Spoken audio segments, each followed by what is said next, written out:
तुम्हें पता है, इस जिंदगी में अगर तुम ना होती तो क्या होता? वो उसकी नरम गुदाज उंगलियां अपनी उंगलियों में लिए नरमी से उन्हें सहलाने लगा।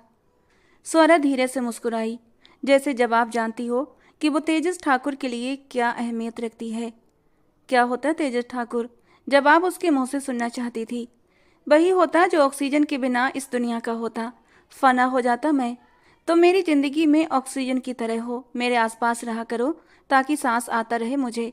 वो उसे मोहब्बत से चूर नजरों से निहारते हुए बोला, जैसे उसे छुपाकर अपने सीने में रख लेना चाहता हो, जहां जहां वो हमेशा उसकी धड़कनों के साथ धड़कती रहे, कहीं उससे जुदा ना हो जाए। अच्छा, तो अब ये मुझे रोकने के लिए डायलॉग की बरसात की जा रही है, मगर मैं रुकने वाली नहीं हूँ, मुझे जाना ही होगा। तेजस, बस कुछ महीनों की तो बात है। जैसे ही मेरा ये प्रोजेक्ट कंप्लीट होगा, उड़कर आपके पास आ जाऊंगी। और वैसे भी आपके बिजनेस को चलाने के लिए या आपकी ड्रेसिंग पर्सनालिटी के अलावा एक हाजिर जवाब दिमाग की भी ज़रूरत है, जो कि मेरे पास है। और ये प्रोजेक्ट मेरे दिमाग की बची हुई गर्मियाँ भी खोल देगा। फिर हम मिलकर काम करेंगे, इस दुनिया को हिलाकर रख देंगे। वो अपनी तारीफ करने के बाद खिलखिलाकर हंस पड़ी थी, तो तेजस ठाकुर उससे सराहना से देखता रहा। सीधी तरह बोलो कि मैं किसी काम का नहीं हूँ। मेरा बिजनेस सिर्फ तुम्हारी इंटेलिजेंस की वजह से चल रहा है, वरना मेरे अपोजिशन तो मुझे मुंह के बल गिराने को बेताब बैठे हैं। वो बुरा माने बिना खुले दिल से अपनी बेइज्जती कर रहा था, क्योंकि स्वरा के सामने वो खुद को ऐसे ही ट्रीट करता था। अब ऐसी भी बात नहीं है तेजस, मेरा अकेला दिमाग भी काम नहीं करता है। जो भी आज तक हमने इस बिजनेस के लिए प्लान किया है, दोनों ने मिलकर किया है। मेरे सामने यूँ खुद को छोटा मत समझा करें। मुझे बिल्कुल भी अच्छा नहीं लगता कि मेरी ज़िंदगी में शामिल होने वाला मर्द मुझसे कम दर्जे की हैसियत पर हो। वो उसे डांटते हुए बोली, अच्छा अब हाथ तो छोड़िए ना, वरना फ्लाइट छूट जाएगी मेरी। वो दोनों इस वक्त तो एयरपोर्ट के वेटिंग एरिया में खड़े थे। स्वरा की फ़्लाइट की अनाउंसमेंट हो चुकी थी। उसे 3 महीनों के लिए अपने तेजस को छोड़कर जाना था। ये फैसला दोनों के लिए बहुत मुश्किल था, मगर करना तो था। स्वरा हमेशा से ही अपने इंटेलिजेंस को पीक पॉइंट तक आजमाती रही थी। उसे चैलेंज बहुत पसंद थे। जिस यूनिवर्सिटी में उसने एमबीए किया था, उसी के प्रोफेसर ने उसे एक प्रोजेक्ट पर काम करने की पेशकश की थी, जो कि काफ़ी मुश्किल था, और अपने साथ तुर्की चलने को कहा था। और स्वरा तो हमेशा से ही मुश्किल पसंद थी, सो उसने हामी भर ली। मगर तेजस को मनाना बहुत मुश्किल था। वो 3 दिनों से उसके आगे पीछे घूम रही थी, मगर वो उसकी कोई बात नहीं सुन रहा था। मत जाओ ना स्वरा, बस 3 महीनों की तो बात है। मैं यूं गई और यूं वापस आ गई। ये सब बातें मत करो स्वरा, आखिर क्या ज़रूरत है जाने की? ये सिर्फ एक एक्स ये सिर्फ एक एक्सपेरिमेंट है, और वही एक्सपेरिमेंट तुम यहाँ बिजनेस में कर लो। मैं तुम्हें पूरी छूट देता हूँ, लेकिन बस मेरे पास रहो। मैं 3 महीने तुमसे दूर नहीं रह सकता, और तुम्हारे साथ जा भी नहीं सकता, क्योंकि पीछे इतना सब संभालना है। वो बच्चों की तरह नाराज हो गया था। स्वरा ने तेजस के दोनों गाल पकड़कर उन्हें जबरदस्ती इधर उधर दिशाओं में खींचा। अगर नहीं जाने दोगे तो मैं ऐसे ही तुम्हें तंग करती रहूंगी, बहुत सर खाऊंगी तुम्हारा। तुमने मुझे अपना पर्सनल मैनेजर रखा है ना, तो मैं बॉस की तरह तुम पर हुक्म चलाऊंगी। वो उसे प्यारी सी धमकी दे रही थी, और तेजस ठाकुर एक ठहाका लगाने पर मजबूर हो गया। तो पहले मैं किसकी मानता हूँ, और पहले बॉस कौन है? मैं तो बस नाम का ही बॉस हूँ यार। मुझे तो लगता है किसी दिन तुम ही मुझे मेरे अपने ही बिजनेस से निकाल दोगी। तो फिर दूर रहिए मुझसे, और होशियार भी, इसी में आपकी भलाई है। वो नकली गुस्से से बोली, अब तो कुछ नहीं हो सकता। मैं सर से पांव तक तुम्हारे प्यार में डूब चुका हूँ। ऑफिस के सारे लोग मेरी पीठ पीछे बुराई करते हैं कि बॉस ने अपनी पर्सनल मैनेजर के साथ चक्कर चला रखा है, उसके पीछे पूरा लट्टू हो गया है। तो ठीक है, उनकी बातों को गलत साबित कर दीजिए और मुझसे दूरी बना लीजिए। आखिर क्या देखा है आपने मुझ में? आपके पीछे तो हजारों हसीन लड़कियां लाइन लगाए खड़ी हैं, ऊपर से इतने अमीर भी हैं, इतने स्मार्ट भी हैं। और मैं तो एक आम सी लड़की हूँ। मेरे पास जरा सी अकल के अलावा कुछ भी नहीं है। अच्छा, तो तुम अब अपनी तारीफ मेरे मुंह से सुनना चाहती हो? वो दोनों एक अलग ही बहस में पहुंच चुके थे, मगर स्वरा जानती थी अंत में वो उसे मना ही लेगा। स्वरा का संबंध एक लोअर मिडिल क्लास घराने से था, मगर वो अपनी बुद्धिमानी के बल पर बहुत ऊंचे मकाम तक पहुंचना चाहती थी। उसके सपने शुरू से ही बेहद बड़े थे।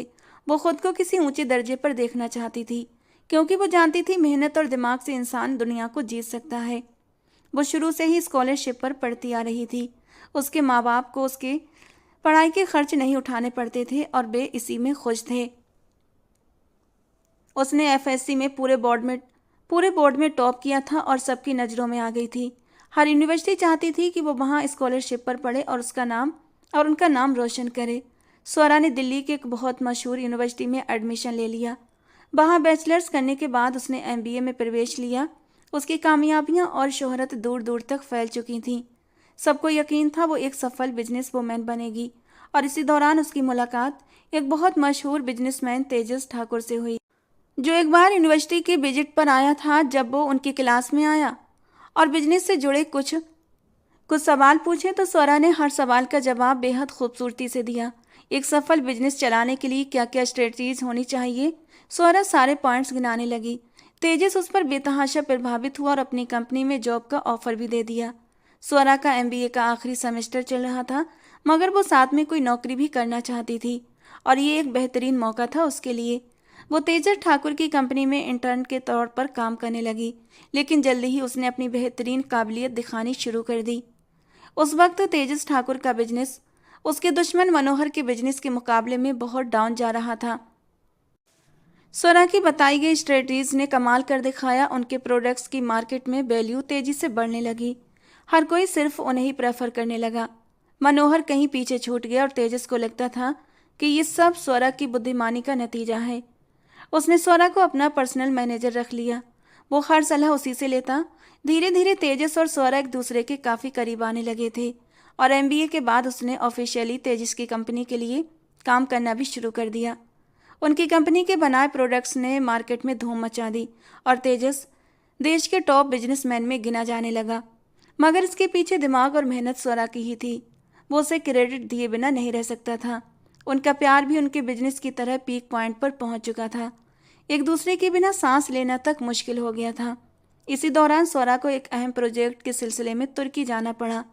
तेजस चाहकर भी उसे रोक नहीं सका, मगर जाने से पहले वो उसकी उंगली में अंगूठी पहनाकर उसे हमेशा के लिए अपना कर गया था।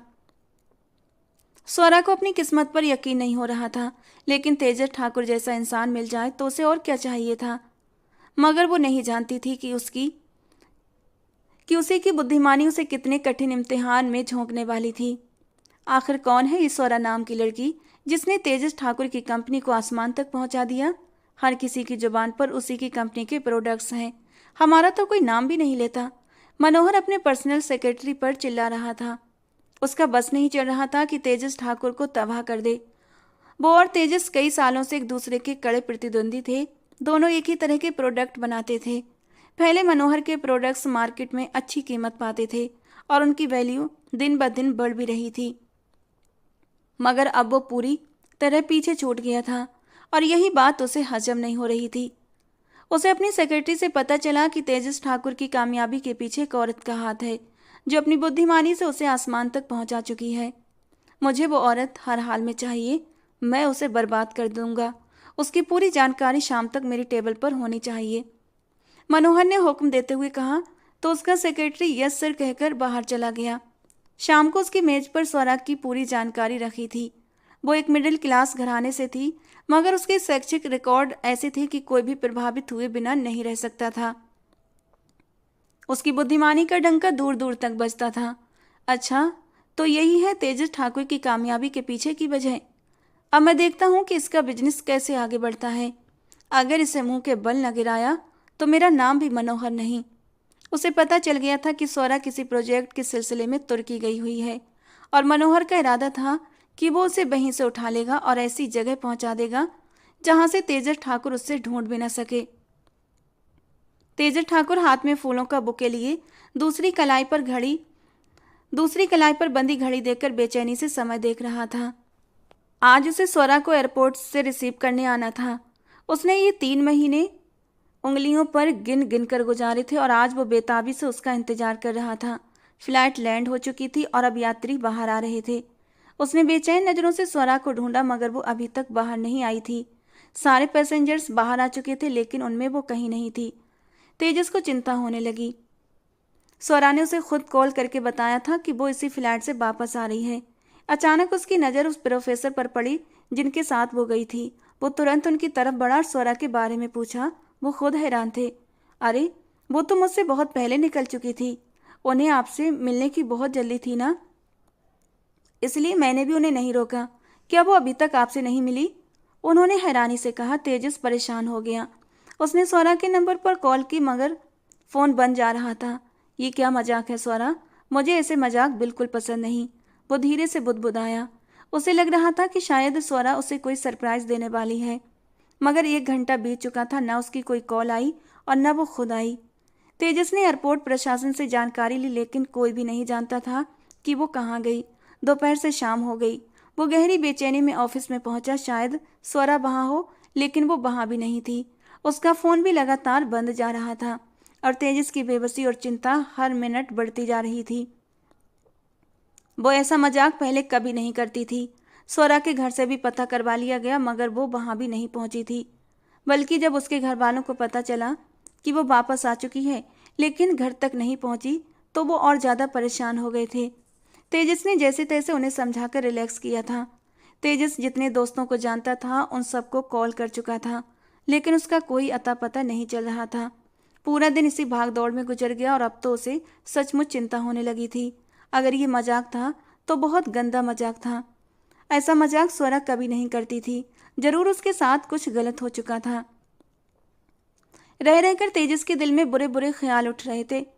बेसाख्ता उसने आंखें बंद करके भगवान जी को याद किया था। बस मेरी स्वरा को कुछ ना हो। अगर उसे कुछ हो गया तो मैं भी जिंदा नहीं रह पाऊंगा। एक आंसू टूटकर उसके गाल पर आया था। स्वरा की हंसती मुस्कुराती आंखें उसकी आंखों के सामने आईं और अगले ही पल स्वरा की उन खूबसूरत आंखों से आंसू टूटकर गिरने लगे। उसकी आंखों में आंसू देखकर तेजस ने झट से अपनी आंखें खोली थीं। उसके दिल को बुरी तरह बेचैनी ने घेर लिया था। जरूर स्वरा के साथ कुछ न कुछ गलत हो चुका है, लेकिन क्या, उसे खुद समझ नहीं आ रहा था। इसकी जितनी भी सोर्सेज थीं उसने अपने तौर पर हर कहीं स्वरा का पता करवाया था, लेकिन आधी से ज़्यादा रात बीत चुकी थी, फिर भी उसका कोई सुराग नहीं मिला था। आखिरकार उसे पुलिस में रिपोर्ट दर्ज करवानी पड़ी, क्योंकि स्वरा तेजस के साथ ऐसा भद्दा मजाक कभी नहीं करती थी। जरूर वो किसी मुसीबत में ही थी। पुलिस अपनी कार्रवाई शुरू कर चुकी थी, मगर तेजस ठाकुर को एक पल का भी सुकून नहीं मिल रहा था। जिस प्रोफेसर के साथ स्वरा गई थी उसकी भी पूछताछ की गई, मगर वो खुद बेखबर था। उसने बताया कि वो एयरपोर्ट पर उसके साथ ही थी। फिर उसे कोई कॉल आई और वो जल्दी से बाहर निकल गई। उसके बाद वो कहाँ गई उससे बिल्कुल भी पता नहीं चला। वक्त का काम है भागना, अपनी रफ्तार से भागना, और वक्त अपनी रफ्तार से भाग रहा था। तेजस ने स्वरा को ढूंढने के लिए जमीन आसमान एक कर दिए। उसने सब कुछ त्याग दिया था, अपनी खुशियाँ, अपना काम, अपना खाना पीना, लेकिन स्वरा उसे कहीं ना मिली। और फिर देखते ही देखते उसे गायब हुए 1 हफ्ते से ज़्यादा हो चुका था और तेजस ठाकुर पूरी तरह पागल होने लगा था। उसका बस नहीं चल रहा था कि आसमान जमीन एक कर दे। वो न जाने कैसी कैसी यातनाओं से गुजर रहा था।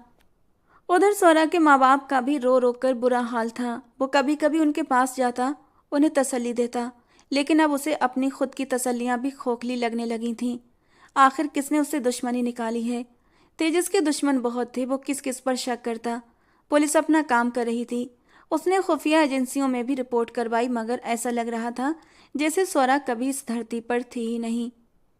वो रस्सियों से बंधी हुई एक अंधेरे कमरे में पड़ी थी। उसके मुंह पर पट्टी बंधी हुई थी। वो आंखें फाड़ फाड़ कर इधर उधर देख रही थी, मगर उसे कुछ भी साफ साफ नजर नहीं आ रहा था। अचानक कमरे का दरवाजा खुला और कोई अंदर आया। वो तुरंत खुद को छुड़ाने की कोशिश करने लगी। वो आदमी कदम कदम चलता उसके पास आया, कुर्सी के दोनों सिरों पर हाथ रखकर उसका चेहरा स्वरा के बिल्कुल सामने किया। स्वरा ने उसे कहीं तो देखा था, पर कहाँ? उसे ये चेहरा याद नहीं आ रहा था। क्या मुझे पहचानने की कोशिश कर रही हो जान? चलो मैं खुद ही अपना परिचय दे देता हूँ। उसकी आवाज़ में जहर टपक रहा था। मैं मनोहर हूँ, तेजस ठाकुर का सबसे बड़ा दुश्मन। और जो मेरे दुश्मन का दोस्त होता है वो मेरा दुश्मन बन जाता है, और मुझसे दुश्मनी बहुत महंगी पड़ती है। ये बात तुम्हें बहुत जल्द समझ आ जाएगी। वो अपनी ही बातों में डूबा बोलता जा रहा था, बिना ये देखे कि स्वरा के मुंह पर अभी भी पट्टी बंधी है। अब सुनो, मैं तुम्हारे सामने 2 ऑप्शन रखता हूँ। वो उसके करीब और झुककर बोला। ऑप्शन 1, अगर तुम इसे मान लो तो पहले से बेहतर जिंदगी जी सकती हो। मेरे साथ काम करो, मेरे बिजनेस के लिए अपनी बुद्धि और अपनी मेहनत खर्च करो, मेरी कंपनी को फिर उस ऊंचाई पर पहुंचाओ जहां वो पहले थी। तुम्हारी बिजनेस स्ट्रेटजीज मुझे बहुत पसंद आई हैं। अगर तुम मेरे साथ रहोगी, मेरे लिए काम करोगी, तो मैं तुम्हें दुनिया की हर सुविधा दूंगा, हर खुशी दूंगा। बोलो मंजूर है। वो स्वरा के और करीब झुक गया। स्वरा खूंखार निगाहों से उसे घूर रही थी। फिर उसने स्वरा के मुंह से पट्टी हटा दी। मैं लानत भेजती हूँ तुम पर, तुम्हारे बिजनेस पर, तुम्हारी सोच पर, स्वरा ने आग भरे स्वर में कहा। मनोहर जोर से हंसा। मुझे पता था तुम पहला ऑप्शन नहीं मानोगी, इसीलिए मैं दूसरा ऑप्शन भी लाया हूँ। और ये मानना तुम्हारे लिए जरूरी है, क्योंकि तुम्हारे पास और कोई रास्ता नहीं है। वो ठंडी निर्दयी मुस्कान के साथ बोला। आज के बाद तुम अपनी हर सांस, अपनी हर सुबह, अपनी हर धड़कन पर लानत भेजोगी।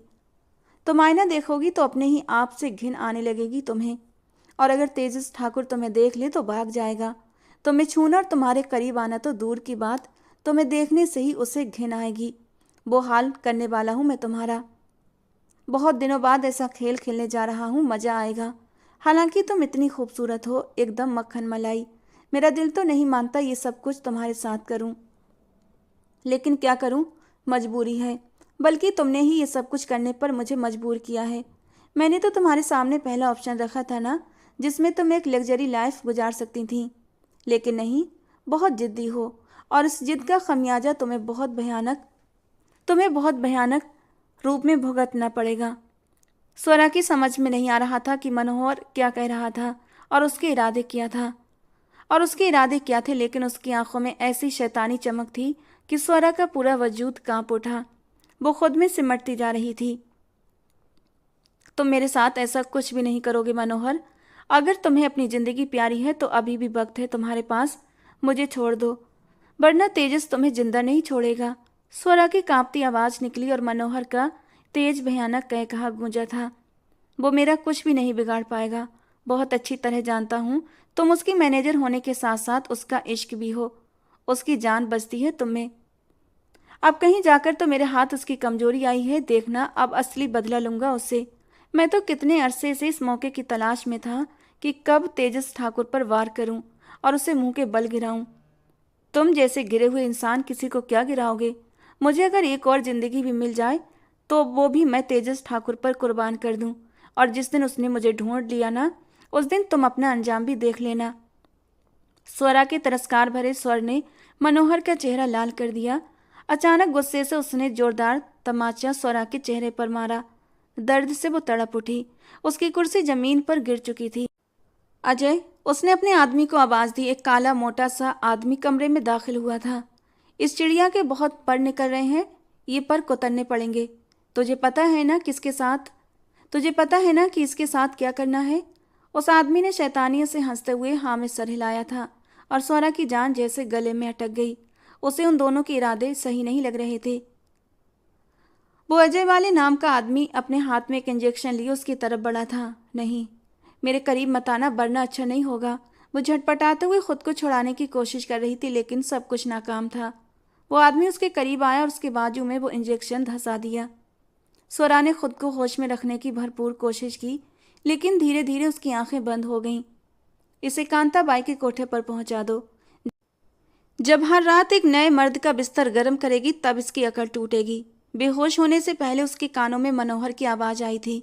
बॉस, क्यों ना कांताबाई के कोठे पर पहुंचाने से पहले हम इस मलाई को थोड़ा सा चख लें। अजय की राल टपक रही थी। सोचना भी मत, वरना कांताबाई इस लड़की को बिल्कुल भी नहीं लेगी। उसे हमेशा अनटच माल चाहिए, और वो इतनी घाघ है, एक ही नज़र में अपने माल को पहचान लेती है कि माल इस्तेमाल किया हुआ है या फिर एकदम नया।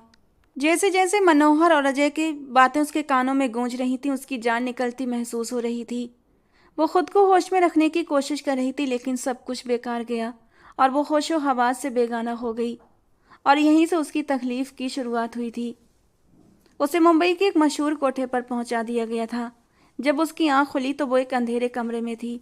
उसका दिमाग धीरे धीरे होश में आया और उसे मनोहर की वो बातें याद आईं जो उसने बेहोश होने से पहले सुनी थीं। उसका पूरा वजूद कांप उठा। उसने हल्की रोशनी में कमरे को देखने की कोशिश की। धीरे धीरे उसके सामने हर मंजर साफ होता चला गया। एक अजीब सी महक और वही छोटा सा कमरा और वही चटकीले भड़क पर्दे। एक तरफ एक छोटा सा बिस्तर लगा हुआ था। उसे समझते देर न लगी कि वो किस दलदल में फंस चुकी है।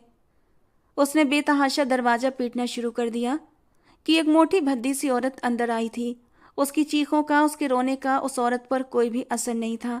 जैसे उसके लिए ये सब रोज का रूटीन हो। मुझे छोड़ दो, मैं तुम्हारे सामने हाथ जोड़ती हूँ। देखो लड़की, तुम बार बार ये सब बातें करके अपना और मेरा वक्त बर्बाद कर रही हो।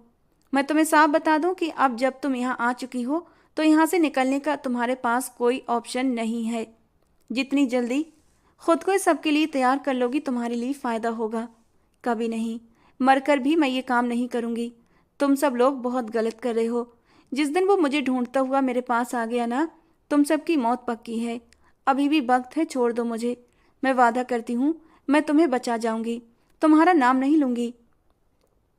वो एकदम कांताबाई के पैरों में गिर पड़ी थी और कांताबाई ने उसे जोर की ठोकर मारी थी। यहाँ आने वाली हर लड़की यही कहती है, अगर मैं सबकी बात मानने लगी तो फिर तो मेरा धंधा ही चौपट हो जाएगा। किरण, तैयार कर इसे, आज हमारा खास मेहमान आने वाला है। स्वरा ना ना करती रह गई, जबकि कांताबाई उस लड़की किरण को हुक्म देती वहां से जा चुकी थी। किरण उसके पास आई। तुम्हारा नाम क्या है? स्वरा उसे बस फटी फटी आंखों से देखती रही। कोई बात नहीं, वैसे भी यहाँ असली नाम से पहचान नहीं होती। तुम्हारा नाम आज से चमेली है। लेकिन स्वरा कुछ सुन कहाँ रही थी। कमरे के कोने में रखी अलमारी खोलकर किरण ने एक अजीब सा ड्रेस निकाला और उसे जबरदस्ती पहना दिया। कुछ देर के बाद एक अधेड़ उम्र आदमी कमरे में दाखिल हुआ था, जिसे देखकर वो डर के मारे दीवार से चिपक गई। मेरे करीब मत आना, वरना बहुत बुरा होगा, वो एकदम डर से कांपती हुई आवाज में बोली थी। लेकिन वो आदमी दरवाजा अंदर से बंद कर चुका था। कुछ ही देर गुजरी थी जब वो आदमी बुरी तरह चीखता चिल्लाता हुआ कमरे से बाहर निकला और कांताबाई से अपने पैसे वापस लेकर वहां से चला गया। कांताबाई हैरान हुई थी। अंदर कमरे में आई तो अंदर स्वरा बुरी तरह चीख रही थी, जैसे उसे पागलपन का दौरा पड़ गया हो। कांताबाई की मार खाकर वो बेदम सी होकर गिर पड़ी और फिर अगले कई दिनों तक यही हाल रहा। जब भी कमरे में कोई आदमी आता वो बुरी तरह चीखती हुई बाहर भागता चला जाता और पिछले 2 महीनों से वो यहीं सी कमरे में बंद थी। अगर कोई उसे देखता तो पहचान नहीं पाता। उसके सिर के बाल बुरी तरह काट दिए गए थे। रोज उसे तकलीफ देने के लिए ऐसा तमाशा लगाया जाता कि वो पागलों की तरह चिल्लाती चीखती। कांताबाई जैसे उससे कोई पुरानी दुश्मनी निकाल रही हो। उसने कई बार स्वरा को अलग अलग लोगों के सामने जबरदस्ती पेश किया, लेकिन स्वरा की मानसिक हालत इतनी बिगड़ गई थी कि कोई उसे छूता तो उसकी चीखों से घबरा जाता। इसी वजह से आज तक किसी ने उसे छुआ तक नहीं था। लेकिन उसकी सुंदरता कहीं खो गई थी। कांताबाई ने उसे जैसे जिंदा लाश बना दिया था। उसे लोगों के सामने नाचने पर मजबूर करती, उसे मारती, खाने को खाना नहीं देती। इतनी कड़ी सजा मिली थी कि सोचने समझने की क्षमता भी लगभग खत्म हो चुकी थी। लेकिन उसके मन में अगर कोई नाम जिंदा था तो वो था तेजस ठाकुर, जिसकी उसे हर पल हर सांस में जरूरत महसूस होती थी। 6 महीनों से वो भयंकर तकलीफ में थी। इस वक्त भी वो आंसू पोंछकर खुद में सिमटी एक कोने में छुपी हुई बैठी थी। कमरे में उसके अलावा एक लड़की और थी और 2 मर्द। एक उस लड़की के लिए और एक स्वरा के लिए आया था। लेकिन स्वरा के करीब जाने से पहले वो दोनों उस लड़की के करीब गए थे, जो खुद अपनी मर्जी से उन दोनों को टाइम देने के लिए तैयार थी। वैसे भी स्वरा में उन दोनों मर्दों को कोई भी दिलचस्पी नहीं थी। वो देखने में काफ़ी बदसूरत लगती थी। धीरे धीरे वो दोनों ही मर्द उस लड़की के साथ मदहोश होने लगे थे। उस कमरे में जो कुछ हो रहा था, स्वरा में उसे देखने की हिम्मत नहीं थी। उसे उन आवाज़ों से घिन आ रही थी। कुछ ही पल बीते थे कि उसे दौरा पड़ा था और वो फिर जोर जोर से चीखने लगी। वो इतना चीखी कि दोनों आदमी उसे पागल समझकर वहां से भाग गए। तुम पागल हो गई हो, खुद तो धंधा करती नहीं हो, मुझे भी नहीं करने देती। मुझे तुम्हारी तरह भूखा रहने का कोई शौक नहीं है। अगर ग्राहक मुझसे खुश होकर नहीं जाएगा तो कांताबाई खाने को नहीं देती, जिस तरह तुम्हें खाने को नहीं देती। उस लड़की ने एक जोरदार थप्पड़ स्वरा के चेहरे पर मारा और वो बड़बड़ाती हुई कमरे से बाहर चली गई। स्वरा ने दौड़कर दरवाजा बंद कर लिया। उसके हाथ कांप रहे थे। उसने एक नज़र उस बिस्तर को देखा और अलमारी के पीछे छुप गई। किस किस रूप में किस्मत उसे रुला रही थी, वो फूट फूट कर रो पड़ी। जितना उसने पूरी जिंदगी में नहीं रोया था, उतना इन 3 महीनों में रो चुकी थी। वो खुद में सिमट गई। वो बिस्तर उससे देखा नहीं जा रहा था। उसने सारी लाइटें बंद कर दी और सिसकती रही। बाहर दरवाजा जोर जोर से बजने लगा। कांताबाई ने दरवाजा पीटा। उसकी वजह से 3 महीनों से स्वरा वहीं कैद थी, लेकिन स्वरा ने दरवाजा नहीं खोला। इन्हीं हरकतों की वजह से वो रोज पिटती थी और कांताबाई उसके बाल भी काट चुकी थी। उसने अपने कान कसकर बंद कर लिए ताकि किसी भी आवाज़ का जहर उसके कानों तक न पहुँचे। हे भगवान, मदद, मेरी मदद कर, वो सिसक उठी। डर उसकी रगों में दौड़ रहा था। कभी बोल्ड कॉन्फिडेंट रहने वाली लड़की कहीं खो चुकी थी, अब एक सहमी हुई, टूटी हुई, कांपती लड़की खुद को संभालने की कोशिश कर रही थी, पर उसका अपना वजूद भी संभल नहीं पा रहा था। धीरे धीरे करके 6 महीने गुजर गए थे। क्या तेजस ठाकुर ने एक बार भी उसे ढूंढने की कोशिश नहीं की थी? एक बार भी नहीं। वो रोते हुए सोच रही थी। क्या उसने भी ये नहीं सोचा कि उसकी स्वरा कहाँ गई? वो सिसक उठी, पर जवाब खामोशी था। वो तो मेरे बिना सांस भी नहीं लेता था, तो क्या अब तक वो जिंदा होगा? वो खुद से सवाल करने लगी। अचानक दरवाजा खुला। वो झट से खड़ी हो गई। उसकी टांगें कांप रही थीं। उसके अंदर जरा सी भी हिम्मत नहीं थी। वो खुद को बचाने के लिए पीछे हटने लगी कि कांताबाई ने हमेशा की तरह 2 आदमियों को इशारा किया। उन्होंने उसके कमजोर वजूद को जकड़ लिया और कांताबाई ने अपने दिल की न जाने कौन सी जलन उसके शरीर पर उतारना शुरू कर दी। उसे बुरी तरह मारा, बाल नोचे। स्वरा में चीखने की भी ताकत नहीं बची थी। दर्द से उसका वजूद तड़प रहा था, पर कांताबाई की वहशी मार के सामने एक शब्द भी नहीं बोल सकी। जब कांताबाई थक गई तो उसने कहा कि अब इस लड़की को बाहर फेंक दो। वो दोनों आदमी मन ही मन शर्मिंदा भी हुए। रोज की तरह नजरें चुराते वहां से निकल गए। वो अब बहुत कमजोर हो चुकी थी। स्वरा मुंह के बल जमीन पर गिर पड़ी थी। अरे साहब, क्या मुसीबत भेज दी है आपने? जरा भी कमाई नहीं देती ये आफत। कांताबाई किसी से फोन पर कह रही थी और उसकी सांसें तेजी से चल रही थीं।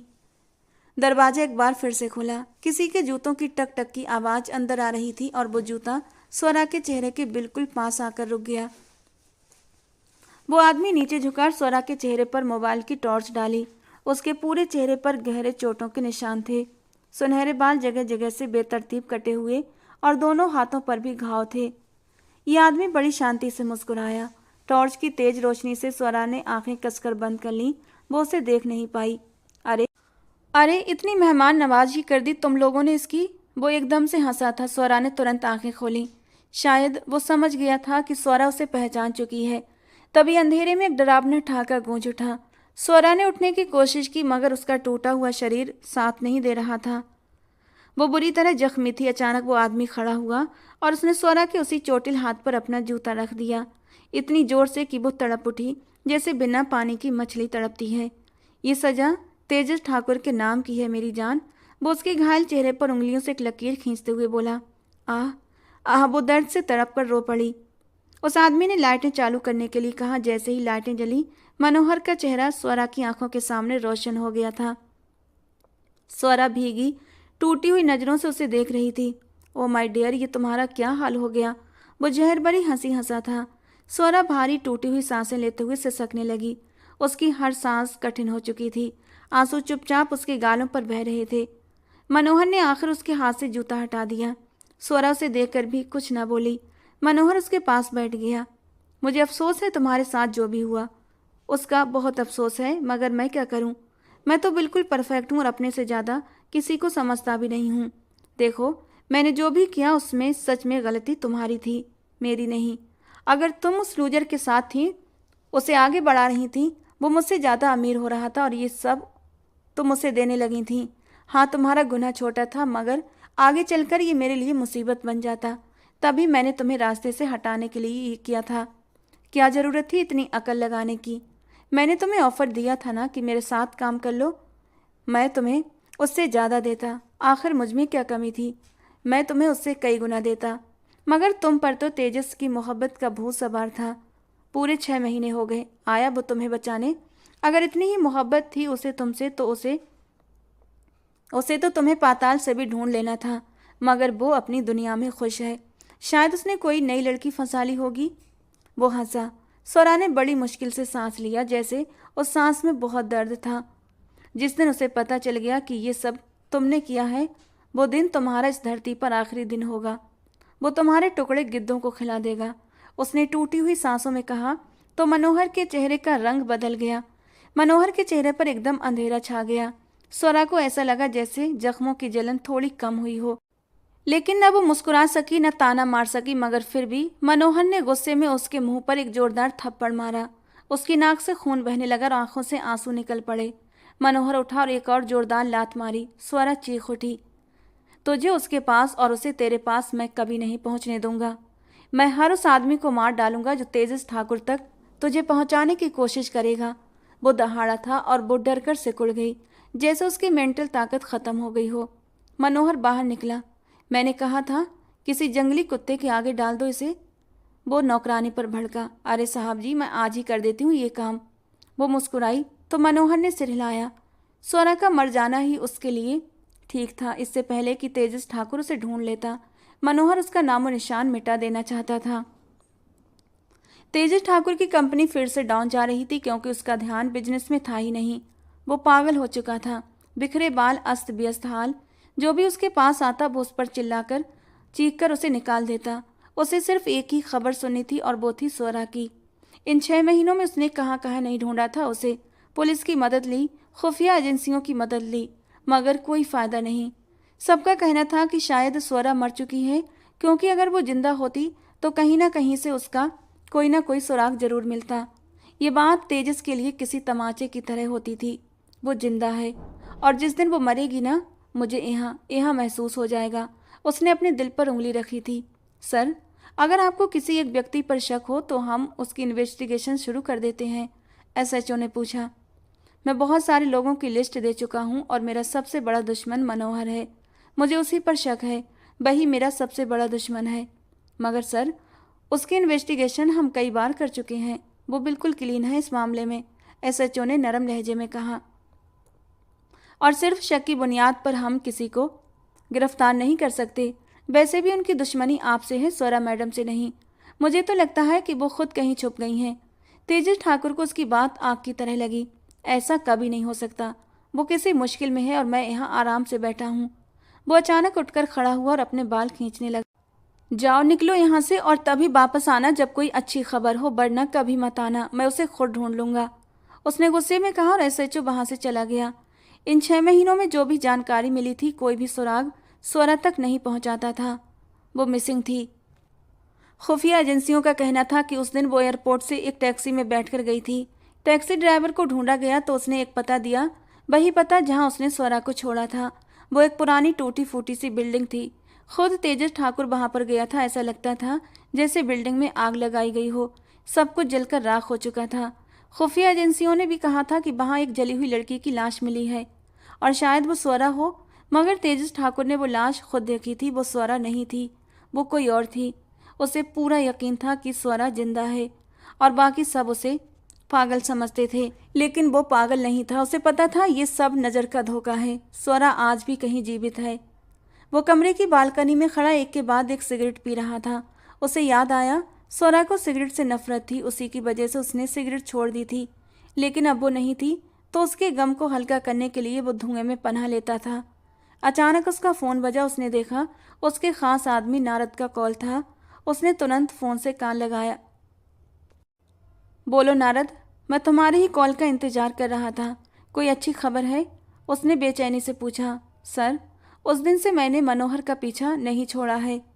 वो कहाँ जाता है, क्या करता है, मैं सब देख रहा हूँ। अब तक तो सब कुछ सामान्य लग रहा था, मगर कल रात वो एक अजीब सी जगह पर गया है।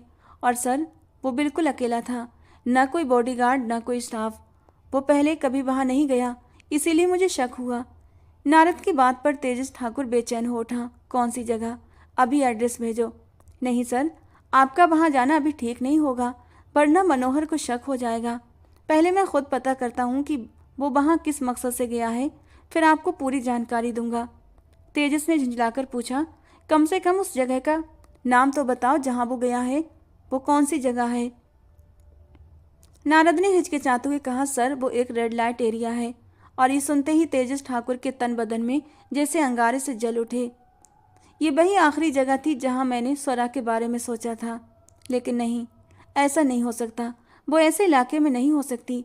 तेजस ने बेहद बेबसी से कहा। सर, आप परेशान मत हो, मैं सब पता करता हूँ, लेकिन आप ऐसा कुछ नहीं करेंगे जिससे मनोहर को शक हो कि हम उसका पीछा कर रहे हैं। नहीं तो 6 महीनों की मेहनत बर्बाद हो जाएगी, नारद ने कहा और फ़ोन बंद कर दिया। तेजस ठाकुर बेचैनी से कमरे में चहलकदमी करने लगा। उसकी बेबसी उसे अंदर से तोड़ रही थी। स्वरा ऐसी जगह पर कैसे हो सकती है? उसकी आंखें भर आईं। मनोहर, मैं तुम्हें जान से मार दूंगा। तुम्हारी हड्डियां जलाकर राख कर दूंगा अगर तुमने मेरी स्वरा के साथ कुछ भी गलत किया तो। वो गुस्से में दीवार पर मुक्का मारते हुए चिल्लाया। उसकी मुट्ठी से खून बहने लगा मगर दिल की जलन कम नहीं हुई। वो सारी रात नारद की कॉल का इंतजार करता रहा। आंखों में तीखी जलन थी।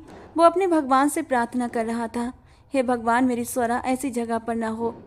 मैं उसकी हालत देखकर मर जाऊंगा। मैं खुद को कैसे माफ़ करूंगा। रात के लगभग 3 बजे नारद की कॉल आई। उसने तुरंत फ़ोन उठाया। हाँ नारद, बोलो। मैं तुम्हारी ही कॉल का इंतज़ार कर रहा था। सर, मैंने बहुत ही गुप्त तरीके से अपने कुछ ग्राहक अंदर भेजे थे ताकि किसी को शक ना हो। उन्होंने पूरी जानकारी निकाली है, वहाँ कोई भी स्वरा नाम की लड़की नहीं है। नारद की बात पर तेजस के होंठों से एक लंबी भारी सांस निकली। ये सुकून भी था और एक बेचैनी भी थी। क्या स्वरा को ढूंढने की आखिरी उम्मीद भी ख़त्म हो गई? लेकिन अगली बात ने तेजस की रूह तक हिलाकर रख दी थी। सर, कल रात एक लड़की को वहाँ से गुप्त रूप से बाहर ले जाया गया है, ठीक उसी रात जब मनोहर वहाँ आया था, उसके जाने के आधे घंटे बाद। मैं उस समय मनोहर के पीछे था लेकिन देख नहीं पाया, मगर मुझे पक्की खबर मिली है। मैं नहीं जानता कि वो लड़की कौन थी, क्योंकि वहाँ अक्सर ऐसी लड़कियाँ लाई और ले जाई जाती हैं, इसलिए पक्का कहना मुश्किल है। ये सुनते ही तेजस के 14 तबक रोशन हो गए। उस लड़की को कहाँ ले जाया गया है अभी पता करो और मुझे तुरंत बताओ नारद। वो लड़की कोई और नहीं, स्वरा ही है। और मेरा शक बिल्कुल सही है कि इस सब के पीछे सिर्फ और सिर्फ मनोहर का हाथ है। किसी भी तरह उसका ठिकाना ढूंढो, फिर मैं खुद वहाँ जाऊँगा। उसके आदेश पर नारद ने यस सर कहा और फ़ोन काट दिया। फ़ोन रखते ही तेजस फिर बेचैनी से टहलने लगा। उसकी आंखें लाल हो चुकी थीं। दिल ऐसा था जैसे किसी ने तेज खंजर से चीर दिया हो। उसे पता था अब उसकी ज़िंदगी से सुकून हमेशा के लिए चला गया है। वो हमेशा खुद को स्वरा का अपराधी समझेगा। वो फूल जैसी नाजुक लड़की थी और उसका चेहरा सोचते ही तेजस का चेहरा लाल हो गया। रात ढल गई, सुबह भी हो गई, मगर तेजस नहीं सोया। उसकी नींद तो जैसे उससे हमेशा के लिए रूठ गई थी। उधर मनोहर अपने ऑफिस में बेचैनी से बैठा था जब कांताबाई की कॉल आई थी। उसने झुंझलाकर फ़ोन उठाया। कितनी बार कहा है तुम्हें, मेरे पर्सनल नंबर पर कॉल मत किया करो, दूसरा नंबर मिलाया करो। पुलिस मेरा फ़ोन ट्रेस कर रही है। अरे साहब, मैंने भी कोई कच्ची गोलियां नहीं खेली हैं। आज तक कोई मुझे पकड़ नहीं पाया। आप बेफिक्र रहें और आपकी उस चमकीली गुड़िया को मैं वहाँ पहुँचा कर आई हूँ जहाँ जंगली कुत्ते उसके वजूद को नोच डालेंगे। कई दिनों से भूखे हैं और औरत के लिए तरस रहे हैं। वैसे भी स्वरा की हालत ऐसी है कि यहाँ कोई भी ग्राहक उसे हाथ नहीं लगाता था, इसीलिए मैंने उसे उन जानवरों के हवाले कर दिया है। उन्हें फ़र्क नहीं पड़ता कि लड़की कैसी हालत में है, उन्हें बस इतना चाहिए कि वो लड़की हो। वो घिनौनी हंसी हंसी थी और मनोहर भी मुस्कुरा दिया। शाबाश कांताबाई, तुमने मुझे खुश कर दिया, मगर ध्यान रहे उसे नोचने के बाद उसका काम तमाम कर देना। मैं उसका बेजान वजूद तेजस ठाकुर के घर भेजूंगा और वो जिंदगी भर खुद से नजरें नहीं मिला पाएगा। मैं उसे तड़पते हुए देखना चाहता हूँ पूरी उम्र। तुम्हें तुम्हारा इनाम मिल जाएगा, मगर जुबान बंद रखना, वरना तुम्हारी हालत उस लड़की से भी बदतर कर दूंगा, समझी? मुझसे दुश्मनी लेना बेवकूफ़ों का काम है। उसने फ़ोन काट दिया। अब देखते हैं तेजस ठाकुर, तुम्हारा बिजनेस कैसे चलता है और तुम कैसे सर उठाकर जीते हो। ये सोचकर ही वो पागलों की तरह हंसने लगा था। वो फर्श के बिल्कुल बीचों बीच एकदम निढाल सी बैठी थी। उसका शरीर हड्डियों का ढांचा बन चुका था। बाल जगह जगह टूटे और उलझे हुए थे, आंखें भीतर को धंस चुकी थीं। उसकी हालत इतनी ख़राब थी कि कोई भी उसके पास आने की हिम्मत नहीं करता, मगर वहाँ मौजूद सभी लोग हैवानियत से भरे हुए थे। काली छाया जैसे शरीर और सफ़ेद चमकते दांत। उन्हें बस इस बात से मतलब था कि उनके सामने एक लड़की है। आज उनकी दरिंदगी मिटने वाली थी। स्वरा कांपते हुए बदन के साथ उन्हें देख रही थी, मगर उसमें इतना भी दम नहीं बचा था कि वो उठकर खुद को बचा सके। उसे चारों तरफ सिर्फ घना अंधेरा दिखाई दे रहा था। आज उसका बच पाना नामुमकिन था। उसमें तो अब चीखने चिल्लाने की भी हिम्मत नहीं थी। उसके पूरे शरीर पर इतने घाव थे कि हर घाव से दर्द की लहरें उठकर उसके होश खींच रही थीं। उसका मन चाह रहा था कि वो मर जाए। उसने शिद्दत से दुआ की कि उसकी सांसें रुक जाएं, क्योंकि अब और दर्द और तकलीफ सहने की ताकत नहीं बची थी। वो अपनी इज्जत पर पड़े इस बार को सह नहीं पा रही थी। उसकी आत्मा टूट रही थी। उसका हौसला ख़त्म हो रहा था और उसे लग रहा था कि शायद आज उसका अंत यहीं इसी अंधेरे कमरे में हो जाएगा। अचानक उनमें से एक दरिंदे जैसा आदमी उसकी ओर बढ़ा था। वो उसके सामने झुककर उसे ऐसे घूरने लगा जैसे किसी बेबस शिकार को घूर रहा हो। फिर उसने स्वरा के टूटे फूटे बालों को मुट्ठियों में भींचकर उसका चेहरा अपने घिनौने चेहरे के पास खींचा था। स्वरा बिल्कुल बेजान मिट्टी की तरह उसे देखती रह गई। उसके शरीर में प्रतिरोध की कोई ताकत नहीं बची थी। अगले ही पल उस दरिंदे ने उसे जोर से फर्श पर पटक दिया। उसका सिर एक तेज आवाज के साथ जमीन से टकराया और दर्द की एक तेज लहर उसके पूरे वजूद में फैल गई। ऐसा लगा जैसे अब उसकी जान निकल जाएगी। दर्द के साथ थोड़ा सा सुकून भी स्वरा के वजूद में उतरा था कि अगर वो मर जाए तो इन तकलीफ़ों से छुटकारा पा सकेगी और उसकी इज्जत भी बची रहेगी। लेकिन मौत इतनी आसान कहाँ होती है। अभी तो उसे और जीना था और तकलीफ़ें सहनी थी। कई साए एक साथ उसकी ओर झुकने लगे। स्वरा ने अपनी पूरी बची हुई ताकत लगाकर एक दिल दहला देने वाली चीख निकाली थी और उसी चीख के साथ तेजस का नाम लिया। ये नाम इतनी पीड़ा, इतनी टूटी हुई सांसों में लिया गया था कि कमरा जैसे कांप उठा था। अचानक बाहर से किसी भारी दरवाजे के टूटने की आवाज़ आई, फिर तेज कदमों की गड़गड़ाहट, जैसे कई लोग एक साथ अंदर घुसकर आए हों। स्वरा ने बेहोशी में डूबने से पहले एक धुंधला सा दृश्य देखा था। कोई पागलों की तरह भागता हुआ सीधा उसकी तरफ बढ़ रहा था और फिर उसकी आंखें बंद हो गईं।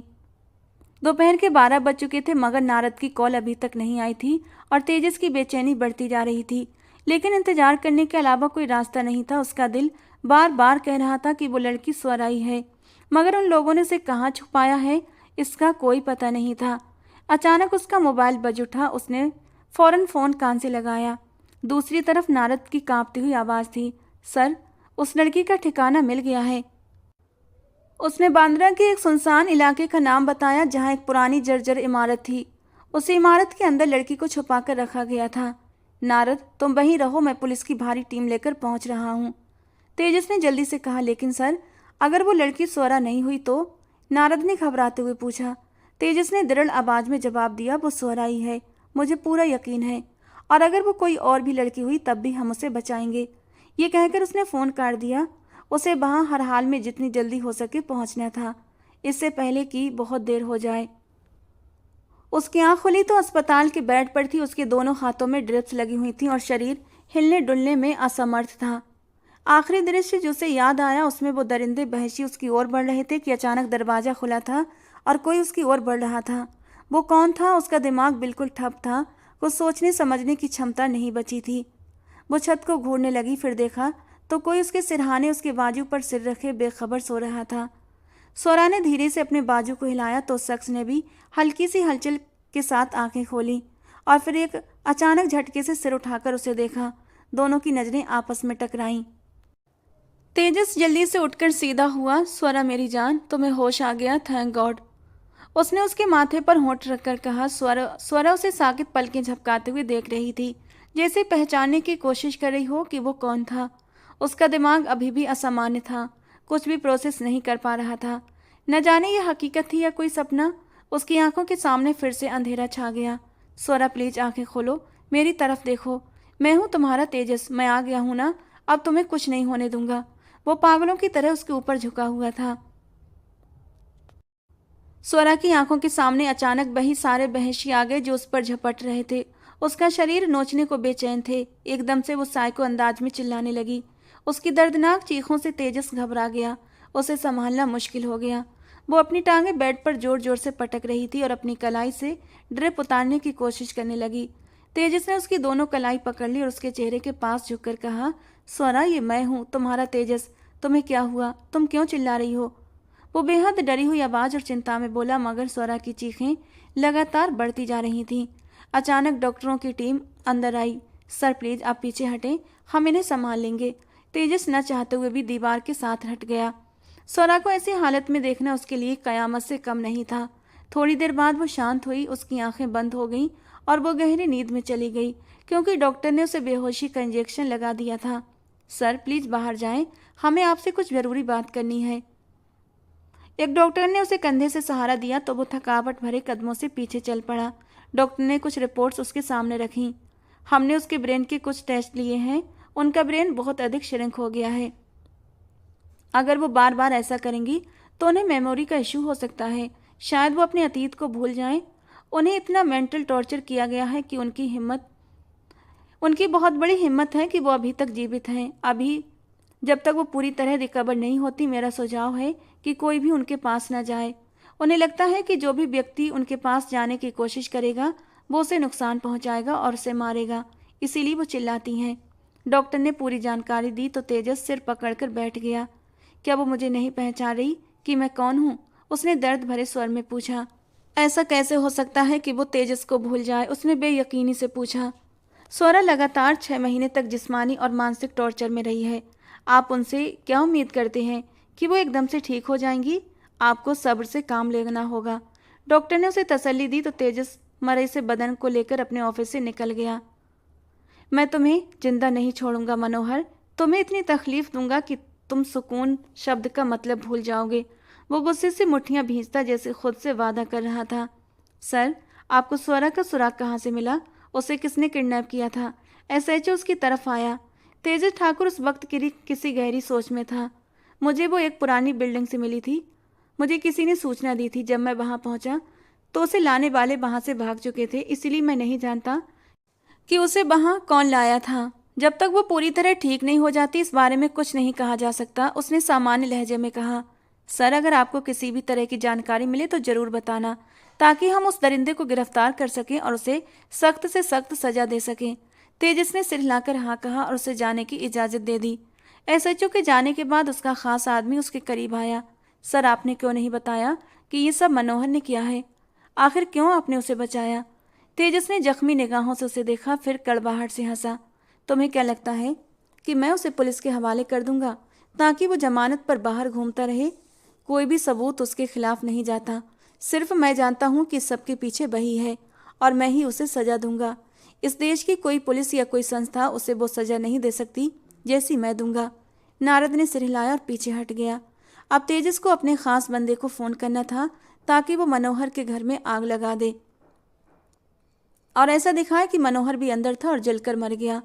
वो बिल्कुल वैसा ही बदला लेना चाहता था जैसा मनोहर ने उससे लिया था, या शायद उससे भी कहीं ज्यादा। 3 दिन के बाद मनोहर कुर्सी पर रस्सियों से जकड़ा हुआ था। वो एक पुरानी बिल्डिंग थी जिसकी दीवारें जली हुई थीं और जिसमें कोई खिड़की नहीं थी। वो 3 दिन से भूखा प्यासा उसी तरह बंधा हुआ था। चिल्ला चिल्लाकर उसका गला सूख चुका था। अब तो बोलने की हिम्मत भी नहीं थी। वो जानता था कि ये सब किसने किया है, लेकिन फिर भी एक बार पुष्टि करना चाहता था। उसका गुस्से और सदमे से बुरा हाल हो चुका था। उसे लगता था शायद उसे पुलिस के हवाले किया जाएगा और कोई सबूत न होने पर वो जेल से छूट जाएगा, लेकिन ये उसकी गलतफहमी थी। जब वो भूख और प्यास से निढाल होकर मरने के करीब हुआ तो किसी के कदमों की आहट उसके दिल को धड़का गई थी। सामने खड़ा कोई और नहीं बल्कि तेजस ठाकुर था। अब तुम्हारा इस दुनिया से जाने का वक्त आ गया है मनोहर। तुमने मेरी स्वरा को जितना तड़पाया मैं तुम्हें उतना इस 1 महीने में तड़पा चुका हूँ। नहीं तेजस, मुझे छोड़ दो, मुझे माफ़ कर दो, मुझे जान से मत मारो प्लीज़। मनोहर गिड़गिड़ाने लगा, लेकिन तेजस का दिल अब पत्थर हो चुका था और फिर एक ही गोली मनोहर का काम तमाम करने के लिए काफ़ी थी। बस बंद करो ये ड्रामा। मैं जानती हूँ कि तुम्हें मेरी कितनी परवाह है। छोड़ो मेरा हाथ। स्वरा उसकी पकड़ में चिड़िया की तरह फड़फड़ाई। कैसे छोड़ दूँ तुम्हें? इस दिन का इंतजार तो न जाने कब से कर रहा था कि कब तुम मेरी पनाहों में आओगी और मैं तुम्हें कभी आज़ाद नहीं करूँगा। तो फिर आप मुझे भूल कैसे गए? मेरे पीछे क्यों नहीं आए? 1 महीना हो गया था और वो उससे शिकायत किए बिना नहीं रह सकी। तेजस ठाकुर शरारत से मुस्कुराया। कोई सांस लेना भी भूल सकता है क्या? तुम तो मेरे लिए ऑक्सीजन हो जो वापस मेरी जिंदगी में लौट आई हो। अब मैं सच में सांस ले सकूंगा। वो उसे सीने से लगाकर उसके बाल नरमी से सहलाने लगा। झूठ बोलते हैं आप, मैं नहीं मानती। स्वरा ने उसकी शर्ट मुट्ठियों में भींचकर कहा तो वो मुलायम मुस्कान के साथ बोला, मैं कल ही वापस आया हूँ। एक डील के कारण देश से बाहर जाना पड़ा। तुम साथ नहीं थी, इसलिए मामले को सुलझाने में 1 महीना लग गया। मैं कल ही सीधे हॉस्पिटल आने वाला था, लेकिन तुम्हारे साइकियाट्रिस्ट का फ़ोन आया था और उन्होंने कहा कि मैं अभी ना आऊँ क्योंकि तुम बहुत बेचैन हो। वो तुम्हारा सब्र आजमाना चाहते थे कि तुम कब तक मुझसे दूर रह सकोगी। वो चाहते थे तुम खुद मेरे पास आओ और देखो ये ट्रिक काम कर गई। स्वरा पहले हैरान हुई, फिर धीरे धीरे शांत हो गई। क्यों भाग रही थी मुझसे? तेजस ने उसका चेहरा दोनों हाथों में थाम कर पूछा, जैसे उसे पढ़ना चाहता हो। मैं खुद को आपके लायक नहीं समझती थी। मुझे लगा कि अब मैं आपके साथ कदम से कदम मिलाकर नहीं चल पाऊंगी। वो तकलीफ, वो यातना मुझे सताती रहेगी। आपकी ज़िंदगी भी उलझ जाएगी। स्वरा ने जानबूझकर ये सच छुपाया था कि वो अब तक अनछुई है, कि कोई भी मर्द उसके करीब नहीं गया। हालांकि तेजस को लगता था कि वो जिस जगह से आई है वहाँ की गंदगी उसके वजूद पर जरूर लगी है, लेकिन इसके बावजूद भी वो अपनी स्वरा को छोड़ना नहीं चाहता था। उसने उसे उसकी कमी के साथ अपनाया था और उसके दिल से स्वरा की मोहब्बत ये सच जानने के बाद भी कम नहीं हुई थी।